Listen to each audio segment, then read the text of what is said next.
Persistence. I often tell a story about flipping rocks. This is not my story. I actually got this story from a sales consultant at a gym. I worked at Extreme Fitness back in the day when there was Extreme Fitness. I was a personal trainer, but I also had to sell training. And the guy there, Kyle, big shout out to my boy Kyle, he said to me, he said, Jonathan, he said, a lot of people are afraid to sell. I said, why are they afraid to sell? And he said, you know what? I think it's fear. I think it's fear. I think people aren't persistent enough. And I don't mean you have to bother people. I just mean you have to keep trying, you have to keep trying, you have to keep trying until you get to your goal.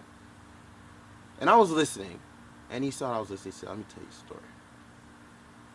He said, if I have a pile of rocks, 100 rocks over there, and under one of those rocks is $1 million, what are you going to do? He said, I'm flipping those rocks over till I find that $1 million. I don't know what you're going to do. Probably smack you too, so you can't get it. He said, all right, but what would you do if you flipped over 10 and they weren't there, the money wasn't there? I said, well, you just keep going. So you're sure you keep going.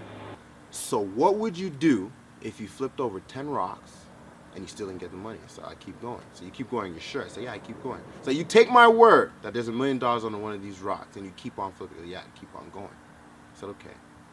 What if you flip 60 more, 70, 80? What if you get down to 10 rocks and you still haven't found $1 million? What are you going to do? I said, bro, I'm going to keep going. And he said, you're going to keep going. Even though after the first one you're disappointed, the second one you're disappointed, the third one you're disappointed, you're going to keep going 90 times. After facing 90 times of disappointment, you're going to keep going after your goal. Is that what you're really going to do? Is that what you're really made of? I said, yeah. So when I want something, I go hard.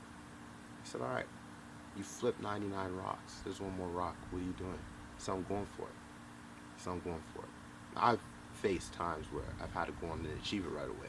I've faced times where I flipped 10 rocks and wasn't there. I flipped 20 rocks and wasn't there. I've gone up to 100 rocks and wasn't there. But what separated me from other people is not that there's something so great inside me, because it's in each and every one of us. It's persistence. I had a mandate, I had a goal. I have a phrase I put on my wall. It's persist until you succeed. Failure is not an option. I was not delivered into this world unto defeat. I will persist until I succeed. That's Og Mandino. I will persist until I succeed. So whatever it is you want, you may not have gotten it the first time. You may not get the second, third, fourth, or fifth. But I guarantee you, if you persist until you succeed, you'll reach your goal. It's J Hood. Get after it.